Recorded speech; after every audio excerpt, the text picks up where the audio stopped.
Alhamdulillah Rabbil Alamin wa bihi nasta'in ala umuri dunya wa din wassalatu wassalamu ala asyrafil anbiya'i wal mursalin Sayyidina Muhammadin wa ala alihi wa sahbihi wa man tabi'ahum bi ihsanin ila yaumiddin wa alaina ma'ahum wa fihim bi rahmatika ya arhamar rahimin amma ba'du. Kita bersyukur kepada Allah dihimpunkan di satu majlis mendengarkan kata-kata ulama dan asatidzah kita yang membawa kita ingat kepada Allah, mengajak kita untuk bermuhasabah dalam hidup yang singkat ini, bagaimana bermuamalah dengan Allah, dengan menentukan bagaimana sikap kita, dengan memilih bentuk sikap kita di dalam beribadah dan menyikapi Allah. Itulah yang memberikan jaminan adakah kita termasuk orang yang bahagia dan selamat dunia akhirat, atau orang yang rugi dan binasa di dunia dan juga di akhirat. Segala apa yang dilakukan oleh kita di atas muka bumi ini, maka yang akan memberi kesan kepada kita adalah apa yang kita buat untuknya yang Maha Kuasa Subhanahu wa Ta'ala. Semua pembicaraan, semua kegiatan, harta benda pangkat dan apa saja yang kita ada, hanya bila kita gunakan untuknya yang akan memberikan kepada kita kejayaan dan keselamatan. Oleh sebab itu hendaklah kita memperbetulkan bagaimana muamalah kita dengan Allah Subhanahu wa Ta'ala. Manusia di dalam hidup ini terbagi kepada 3 bahagian. Ada orang yang beribadah kepada Allah hanya mengharapkan pahala. Ada orang beribadah kepada Allah untuk dijaga daripada api neraka. Ada orang beribadah kepada Allah karena Allah adalah Tuhan yang layak untuk disembah. Maka pada bahagian yang ketiga inilah, daripada ketiga-tiga bahagian bentuk ibadah, yang akan menentukan bagaimana sikap kita kepada Allah Subhanahu wa Ta'ala bila diduga dengan nikmat atau diduga dengan musibah. Allah Subhanahu wa Ta'ala tidak membezakan kepada hamba-hambanya pada bentuk dugaan, baik diduga dengan nikmat atau diduga dengan musibah. Nikmat itu dugaan, musibah juga dugaan. Apa yang Anda dapat daripada apa yang Anda minta dan inginkan, itu adalah satu dugaan. Apa yang Anda tidak mahu tetapi itu menimpa kepada Anda, itu juga satu dugaan. Wa nabluukum bisyarri wal khairi fitnah. Kami menduga kamu dengan sesuatu yang kamu suka, dan kami menduga kamu dengan sesuatu yang kamu tidak suka. Tidak ada perbezaan antara keduanya pada bentuk dugaan. Yang membezakan adalah sikap seseorang dalam dugaan tersebut. Ahasiban nasu ayyutraku ayyaqulu amanna wa hum la yuftanun. Walaqad fatanna alladhina min qablihim falaya'lamanna Allahu alladhina sadaqu wa laya'lamanna al-kadhibin. Adakah orang-orang menyangka di dalam muamalahnya dengan Allah, dalam sikapnya kepada Allah, mengatakan kepada Allah kami beriman, lalu tidak mahu diduga, tidak mahu diuji, tidak mahu berhadapan dengan kesukaran, tidak mahu susah dalam hidup, merungut kalau diduga dengan musibah, komplain kalau diduga dengan musibah, tidak menerima kalau diduga dengan musibah, kesal kalau berhadapan dengan masalah. Adakah mereka mengatakan kalau beriman hidupnya lancar semua, tak ada dugaan, tak ada masalah, tak ada problem dalam hidup? Kami Allah menduga umat sebelum kamu dengan pelbagai macam dugaan. Mereka juga mengatakan beriman, mereka juga beriman kepada Allah Subhanahu wa Ta'ala, tapi mereka diduga juga. Apa yang membezakan kamu daripada mereka yang sama-sama berkata beriman, mereka diduga lalu kamu tidak mahu diduga? Adakah itu kamu punya pemahaman? Pemahaman yang salah pada orang yang mengatakan iman bila ia tidak mahu untuk diduga atau komplain ketika diduga. Iman kalau diberi oleh Allah kepada seseorang akan terbukti benar atau tidaknya, jujur atau tidaknya ketika diduga oleh Allah Subhanahu wa Ta'ala Waliya'lamallahu alladhina shadaqu wa la ya'lamannal kadhibin. Allah ingin mengetahui siapa di antara mereka yang jujur dalam imannya dan siapa di antara mereka yang dusta pada imannya. Dengan demikian kemurnian iman dan dustanya iman akan diukur sejauh mana ia ketika berhadapan dengan dugaan. Oleh sebab yang demikian, sebagai seorang hamba yang hidup di atas muka bumi ini, berinteraksi dengan Allah Subhanahu wa ta'ala dengan bimbingan yang diajarkan olehnya, syukur ketika diduga dengan nikmat, sabar ketika diduga dengan musibah. Pada kedua-duanya tetap seseorang itu berdiri di hadapan pintu Allah Subhanahu wa ta'ala dan tidak berpindah daripada pintunya.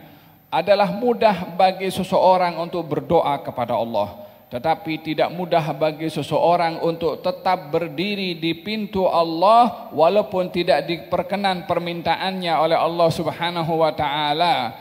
Adalah mudah bagi seseorang untuk mengemis kepada Allah, akan tetapi sukar bagi orang itu untuk istiqamah mengemis seterusnya walaupun belum kunjung tiba pemberian dari Allah Subhanahu wa ta'ala. Manusia dicipta dengan sifat tergesa-gesa. Bila meminta belum kunjung tiba di pemberian, maka dia sudah mengatakan Allah tidak kabulkan doa saya. Bila dia meminta sehat dan belum diberi apa yang diminta, maka dia mengatakan apa salah saya kepada Allah sehingga tidak diberikan apa yang saya minta kepada Allah Subhanahu wa ta'ala. Ya hadza, ya muslim, ya muslimah, ya mu'min, ya mu'minah, Allah Subhanahu wa ta'ala adalah Tuhan, bukan kita perintah kepada dia. Dengan kita meminta kepada Allah, bukan kita suruh Allah bagi apa yang kita minta. Kita berdoa kepada Allah, bukan dia ikut order apa yang kita minta kepada Allah untuk dipenuhi. Dia Tuhan, kita hamba. Dia yang maha kuasa, kita yang maha lemah. Dia yang maha sempurna, kita yang serba kekurangan. Dia adalah dia yang maha lengkap, yang maha sempurna, maha kuasa, yang maha mengetahui, maha bijaksana, yang maha baik, yang maha pemurah. Maka berdiri di hadapan pintu Allah sebagai hamba, bukan sebagai pemerintah kepada Allah Subhanahu wa ta'ala. Berapa banyak di dalam Al-Quranul Karim tentang kisah para anbiya yang sentiasa berdiri di pintunya Allah walaupun apa yang diminta belum kunjung tiba. Bahkan sebahagian daripada mereka diberi permintaannya setelah wafatnya orang yang meminta, tetapi tidak berganjak dan berpindah daripada pintu Allah Subhanahu wa ta'ala. Tetap istiqamah berada di pintu Allah walaupun belum diberi apa yang diminta oleh Allah Subhanahu wa ta'ala. Ya nafsu illam tadfari la tajza'i wa ila mawaid judi maulak ihra'i wa idha ta'akhara matlabun falarubbama fi dhalika at-ta'khiri kullal matma'i fastanisi bil man'i war'ai haqqahu innar ridha wasful munibul alma'i wa idza bada min wajdani ma yad'uka lil ya'si ad-damim al-ashna'i fastayqidhi min nawmatil ghafalati wal yakunir raja laki marta'an fihi irta'i.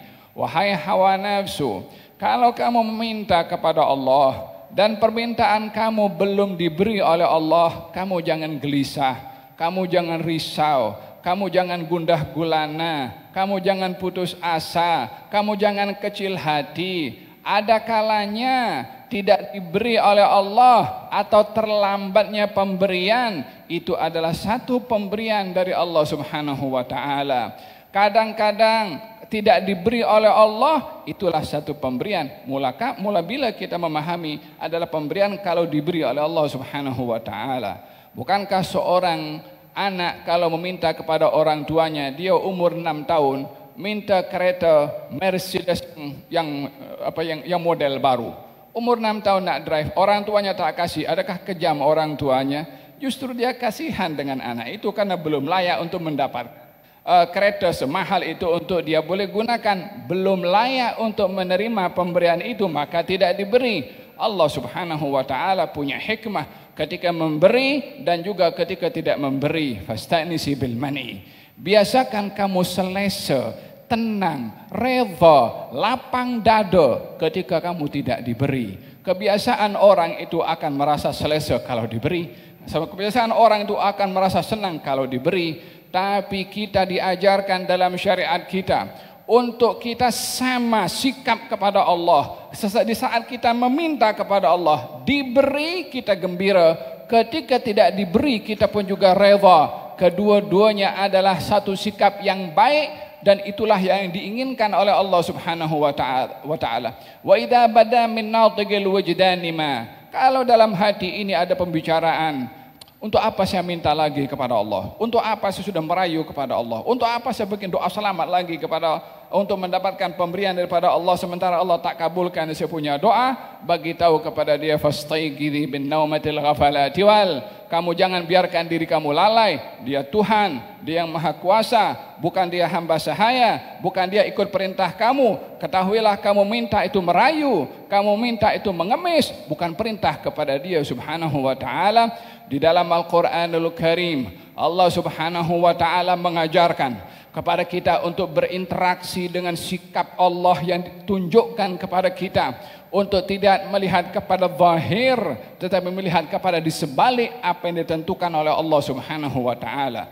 Bukankah kita diajarkan di dalam hadis Nabi Muhammad sallallahu alaihi wasallam, bila berlaku kepada kita sesuatu di luar apa yang kita rancang, kita mengatakan qadarallahu ma syaa fa'al. Allah dah takdirkan macam ni, yang dikehendaki oleh Allah itu juga yang akan terjadi. Fa'alul lima yurid. Allah itu maha berkuasa untuk berbuat apa saja yang ingin dilakukan oleh Allah Subhanahu wa taala. Wa kullu syai'in fa'aluhu fiz zubur wa kullu saghirin wa kabirin mustatar. Semua yang dilakukan oleh mereka manusia ini sudah dicatat, sudah segala-galanya. Yang kecil dan juga yang besar tak akan berubah apa yang sudah ditentukan oleh Allah Subhanahu wa taala. Rasa iman kita kepada ketentuan Allah akan menenangkan segala apa yang berlaku kepada kita ataupun kepada umat manusia, dari hal yang kita senangi atau hal yang kita tidak menyenanginya. Menyikapi kepada sesuatu yang terjadi bukan hanya melihat kepada zahirnya, tapi melihat hikmah di sebalik apa yang terjadi. Kita melihat di dalam Al-Quranul Karim, para anbiya, Nabi Ibrahim berdoa kepada Allah Subhanahu wa taala, meminta agar supaya diutus nabi di kota Mekah. Rabbana wab'ats fihim rasulan minhum yatlu 'alaihim ayatika wa yu'allimuhumul kitaba wal hikmata wa yuzakkihim. Ya Allah, utuslah di tengah-tengah mereka ini seorang nabi daripada golongan mereka, membacakan ayat-ayat-Mu, mengajarkan kitab dan juga hikmah, dan juga mensucikan hati dan jiwa. Yang berdoa Nabi Ibrahim, minta agar supaya di Mekah itu diutus seorang nabi. Siapa yang ada di Mekah? Lahir seorang nabi setelah Nabi Ibrahim dan juga Nabi Ismail. Yang ada waktu itu pastinya bukan Nabi Ismail, karena Nabi Ibrahim sudah ada, Nabi Ismail sudah ada, membangun Ka'bah. Selesai bangun Ka'bah Nabi Ibrahim dan Nabi Ismail, minta kepada Allah, ya Allah, utuslah di tengah-tengah mereka seorang nabi. Siapa dimaksudkan? Tentunya bukan Nabi Ibrahim karena memang sudah nabi, bukan juga Nabi Ismail yang memang sudah menjadi nabi juga pada waktu itu.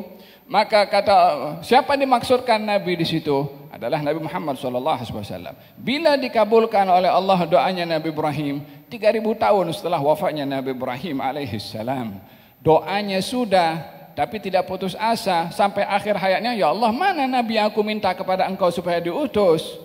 Doanya disimpan. Nabi Ibrahim tetap berdoa. Kabulnya doa muncul setelah sekian ribu tahun. Demikian Allah Subhanahu wa taala bila menentukan kepada apa saja yang diinginkan oleh hambanya, Dia yang menentukan, bukan kita yang menentukan. Demikian juga yang berlaku kepada Nabi Zakaria, berdoa kepada Allah Subhanahu wa taala supaya mendapatkan zuriyah. Di usia 90 tahun baru dapat zuriyah. Sabar berdoa, tidak berganjak. Ya Allah, aku dah banyak kali minta doa kepada engkau untuk dikabulkan, tak muncul juga apa yang aku minta. 90 tahun baru mendapatkan zuriyah yang diberi nama Yahya. Wahakadha para anbiya dididik oleh Allah Subhanahu wa taala untuk tetap berada di pintu Allah Subhanahu wa taala dan berbaik sangka kepada apa saja yang ditentukan oleh Allah Subhanahu wa taala. Kita digalakkan membaca surat Al-Kahfi pada malam Jumat dan juga hari Jumat. Bukankah ada kisah-kisah yang ditunjukkan oleh Allah untuk tidak berinteraksi dengan kejadian yang kita nampak tanpa kita memerhati kepada hikmah di sebalik kejadian tersebut yang kita tidak nampak. Apa yang berlaku antara Nabi Musa dengan Nabi Khidir ketika Nabi Khidir melubangi perahu yang dinaiki oleh mereka berdua. Nabi Musa melihat dari segi zahirnya ini merosakkan harta orang lain, ini merosakkan hak orang lain, ini boleh membinasakan harta benda. Maka ditegur oleh Nabi Musa alaihissalam kepada Nabi Khidir.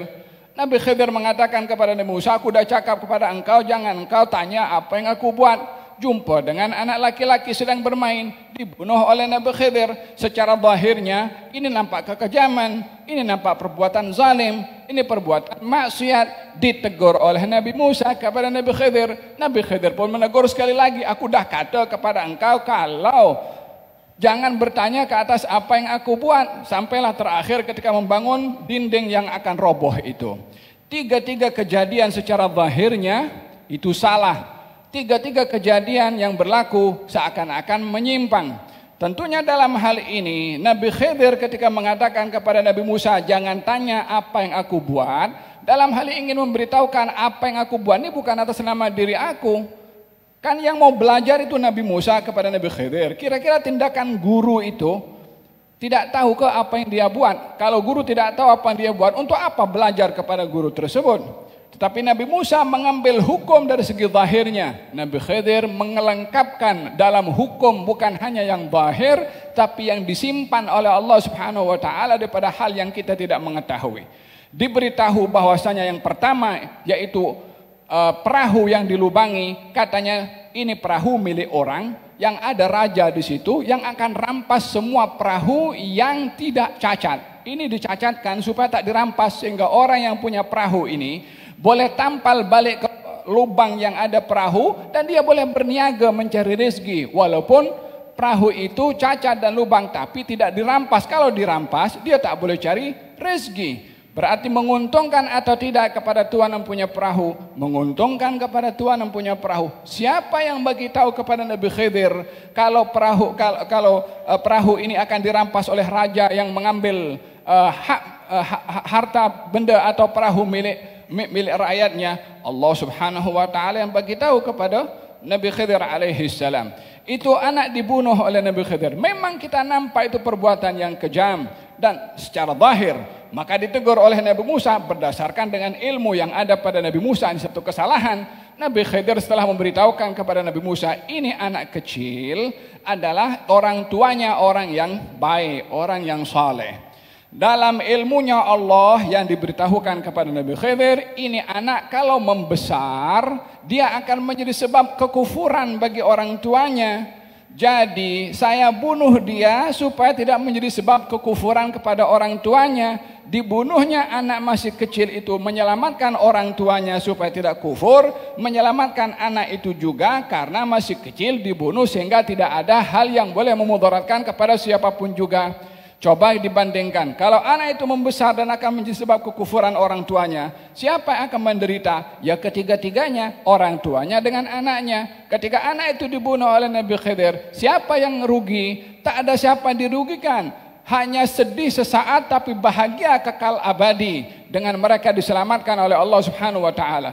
Ini bahagian daripada hikmah untuk kita melihat apa yang nampak kejadian pada zahir ini hendaklah bukan menjadi penilaian dan kepastian, tapi melihat hikmah apa di sebalik yang terjadi. Walaupun pahit kita mendengar, walaupun sukar kita melihat, walaupun 1001 persoalan dalam hati dan jiwa kita atas apa yang berlaku, mahu itu pembantaian, mahu itu pembunuhan, mahu itu penderitaan, mahu itu memaksakan orang lapar, mahu itu menghalang makanan masuk ke wilayahnya, mahu berbagai macam hal yang kita dengar hari-hari daripada hal-hal yang menyakitkan hati dan perasaan. Tetapi kita hendaklah menyimpan hikmah bahwasanya tidak ada perkara yang terjadi di atas muka bumi ini, melainkan kita tidak hanya fokus kepada kejadian, tetapi menyimpan apa yang meyakini bahwasanya apa yang disimpan oleh Allah Subhanahu wa taala sejuta rahasia yang ianya akan terdedah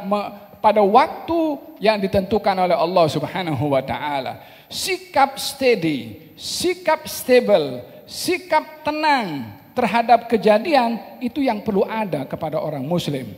Tidak boleh orang itu gelisah, putus asa. Di dalam peristiwa Rasulullah sallallahu alaihi wasallam ini contoh yang diajarkan oleh Allah kepada para anbiya menyikapi kejadian di luar apa yang kita harapkan, di luar apa yang kita inginkan, dan ini menjadi ukuran kepada kita dalam kehidupan kita keseharian. Bila kita menginginkan sesuatu, bila kita mengharapkan sesuatu, bila kita berdoa sesuatu, yang perlu untuk kita fokus bukan apa yang kita minta, tetapi hikmah yang Allah Subhanahu wa taala akan tentukan, diberi atau tidak diberi. Itu fokus untuk kita sebagai seorang mukmin ketika berinteraksi dengan Allah Subhanahu wa taala. Baginda Rasulullah bermimpi pergi masuk ke Mekkah Al-Mukarramah, ke Ka'bah, melakukan tawaf. Maka baginda panggil kepada sahabat, "Jom kita pergi ke umrah." Maka Nabi sallallahu alaihi wasallam pergi. Laqad sadaqallahu rasulahu ru'ya bil haqq la tadkhuluna al-masjidal haram insyaallah aminin. Allah telah menunjukkan mimpi Nabi dengan benar. Kamu akan masuk wahai Rasulullah dan kaum muslimin ke Masjidil Haram dalam keadaan aman, mencukur rambut dan memendekkan rambut. Nabi mimpi masuk ke Mekah, tawaf. Maka Nabi pergi bersama dengan kaum muslimin. Sampailah di Hudaybiyah. Sampai di Hudaybiyah, ternyata kaum musyrikin menghalang Rasulullah untuk masuk ke Mekah Al-Mukarramah. Bila masuk akan berlaku pertumpahan darah. Sementara Nabi pakai ihram. Runding demi runding, usaha demi usaha, tak berjaya. Sampailah pada akhirnya berakhir dengan perjanjian damai, yang keputusan daripada perjanjian damai itu Nabi kena balik pergi ke Madinah. Time itu juga tak boleh masuk. Maka Nabi pun setuju, agree. Kata baginda Rasulullah, "Jom kita balik." Di sini ujian. Di sini pengajaran yang ingin diajarkan oleh Allah, bagaimana kita berinteraksi dengan ahdath, dengan kejadian, dengan peristiwa. Dan alangkah banyaknya di sekeliling kita peristiwa-peristiwa yang terjadi. Dan kita perlu belajar bagaimana Al-Quran mengajarkan kepada kita menyikapi kepada peristiwa untuk tidak fokus kepada peristiwa itu, menarik perhatian, pemahaman kita kepada zahir kejadian, tapi kurang melihat hikmah di sebalik kejadian. Hal ini yang terjadi kepada para sahabat secara zahirnya, Nabi mimpi dan mimpi Nabi pasti benar. Tapi hakikatnya tak boleh masuk Masjidil Haram, tak boleh masuk pergi ke Mekah. Mungkin timbul soalan, mana kebenarannya mimpi itu? Kalau mimpi orang biasa, mungkin boleh betul, mungkin tak betul. Tapi ini Nabi, ini Rasul, mana boleh mimpinya tidak terjadi? Ini soalan timbul daripada mana? Timbul daripada Nabi sepakat untuk balik. Yang mengajak pergi umrah Nabi juga. Yang memberitahu kalau Nabi mimpi masuk ke Mekah Nabi juga. Yang suruh balik tanpa masuk ke Mekah Nabi juga. Bagi orang lain yang hanya fokus kepada zahir kejadian akan tertanya-tanya, kenapa kita balik? Mana janji yang dijanjikan oleh Nabi? Tapi bagi baginda Rasulullah SAW, Nabi tidak mengatakan, "Ya Allah, kenapa engkau tak izinkan aku masuk? Kan engkau yang bagi aku mimpi-mimpi daripada engkau adalah wahyu kepada aku." Tidak begitu sikap baginda Rasulullah. Katanya, "Jom kita balik." As-sahabah yang terkejut dengan arahan Nabi, ini kan Mekah tinggal hanya berapa kilometer sahaja, perjalanan hampir 1 minggu atau 1 minggu lebih. Kaum muslimin khususnya kaum muhajirin amat rindu dengan Mekah, tanah kelahiran mereka sendiri. Ternyata disuruh balik. Sebahagian beberapa orang terduduk, ada pegang kepala. Nabi mengatakan, "Cukur rambut kamu, tahallul, dan sembelihlah binatang korban kamu." Tak seorang pun yang bangkit, tak seorang pun yang melakukan. Ini kan arahan Nabi.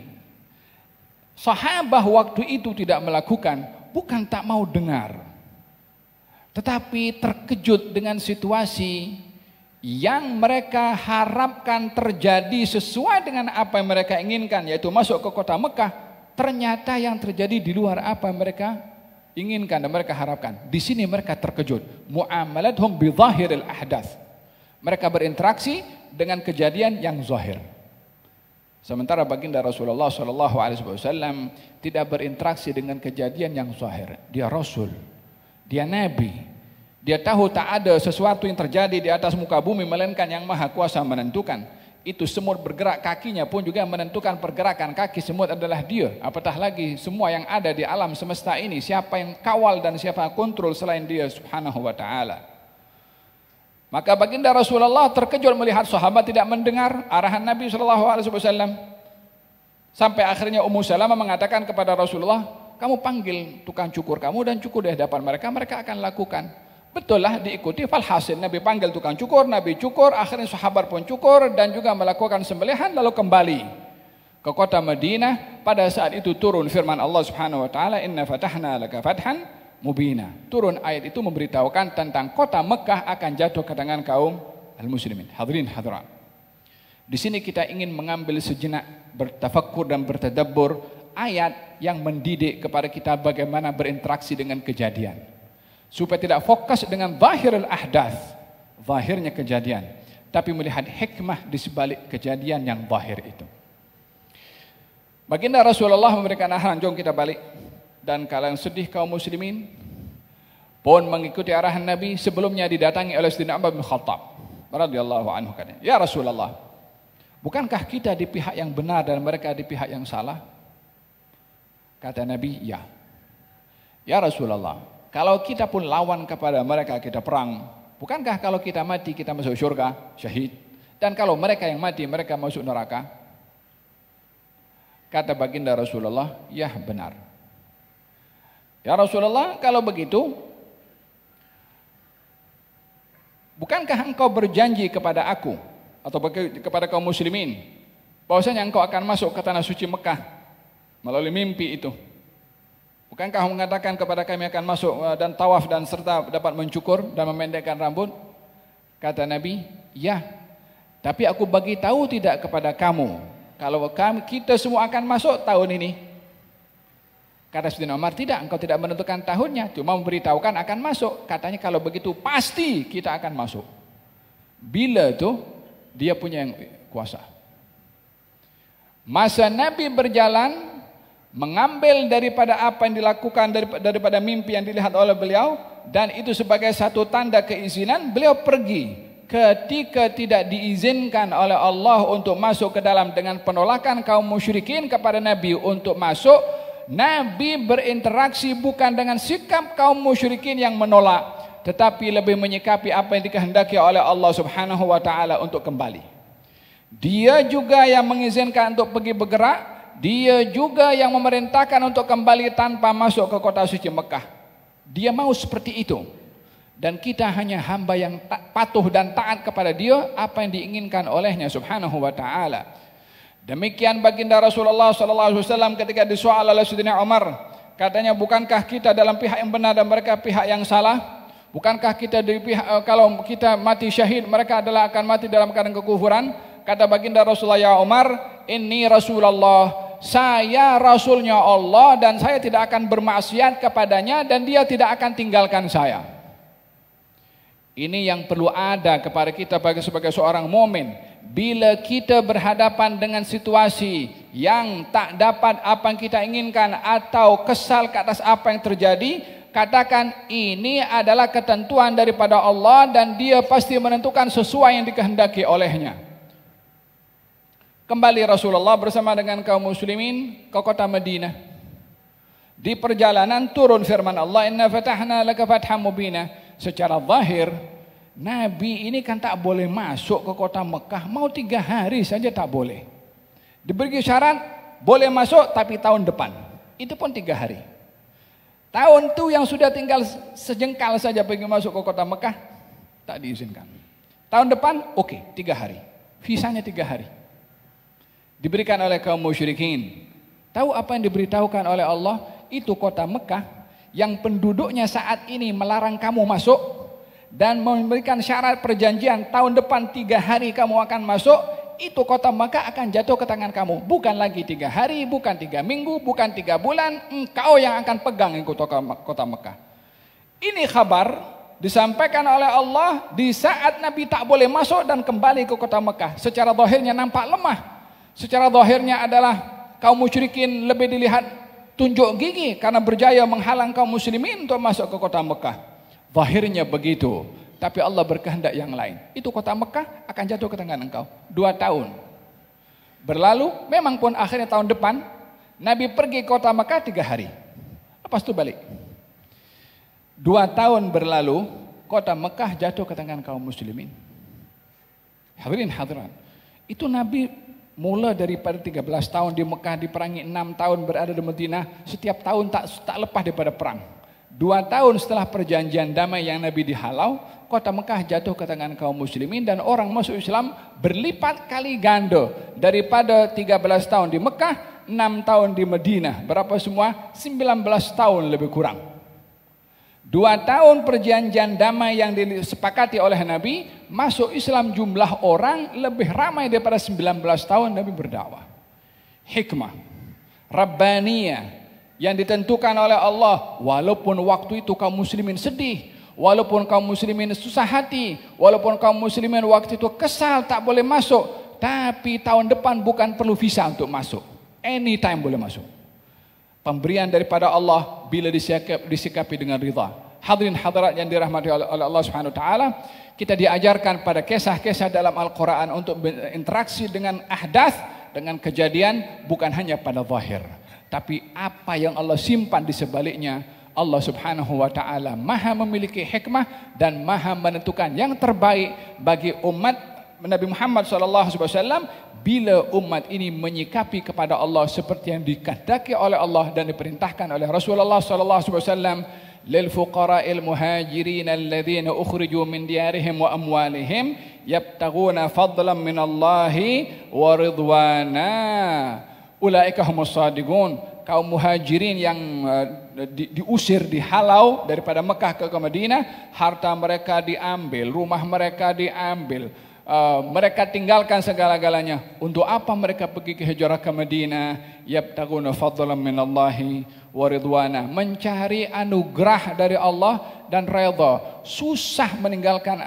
keluarga, mencari anugerah dan redha dari Allah. Susah meninggalkan harta bendanya, mencari redha dari Allah. Biasakan kita berinteraksi dengan Allah Subhanahu wa taala ke atas kesusahan yang kita hadapi semata-mata untuk mencari redha dari Allah Subhanahu wa taala. Mudah-mudahan majlis kita pada malam hari ini Allah Subhanahu wa taala tanamkan dalam hati dan jiwa kita memahami rahasia qada dan qadarnya Allah ke atas apa yang terjadi dengan hikmah yang besar untuk Nabi Muhammad, untuk umat Nabi Muhammad, untuk syariat umat Nabi Muhammad sallallahu alaihi wa ala alihi wasallam. Ini agama dijanjikan untuk menang bi'izzi aziz wa bidhulli dalil. Ada orang tolong agama ini atau orang ingin menghancurkan agama ini tetap akan menang. Hanya kita jangan terburu-buru melihat.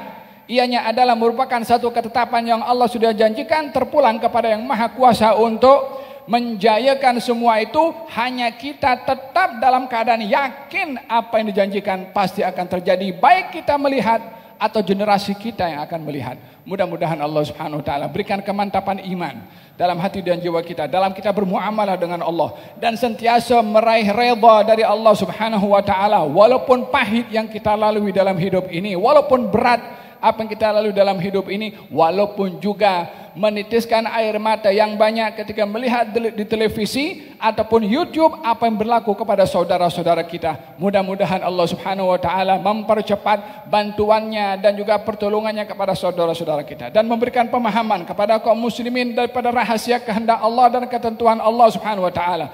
Beriman kepada Allah pada qada dan qadarnya yang baik dan juga yang buruk, dan mudah-mudahan Allah Subhanahu wa taala memberikan kepada kita kebijaksanaan untuk memahami segala ketentuannya Allah, untuk kita tetap di pintunya Allah, istiqamah di pintunya Allah. Allah, tidak berganjak daripada pintunya Allah, berbaik sangka kepada Allah Subhanahu wa taala dan kembali serta bertaubat kepada Allah. Dengan itu Allah Subhanahu wa taala akan bantu umat Islam daripada apa yang menimpa kepada mereka. Allahumma hdina bihudak waj'alna mimman yusaru fi ridak wa la tuwallina waliyan siwak wa la taj'alna mimman khalafa amraka wa asak. Mudah-mudahan apa yang kita dengar daripada masyayikh tadi, Habib Ahmad bin Hussein Aidi, diberikan sehat wal afiah oleh Allah.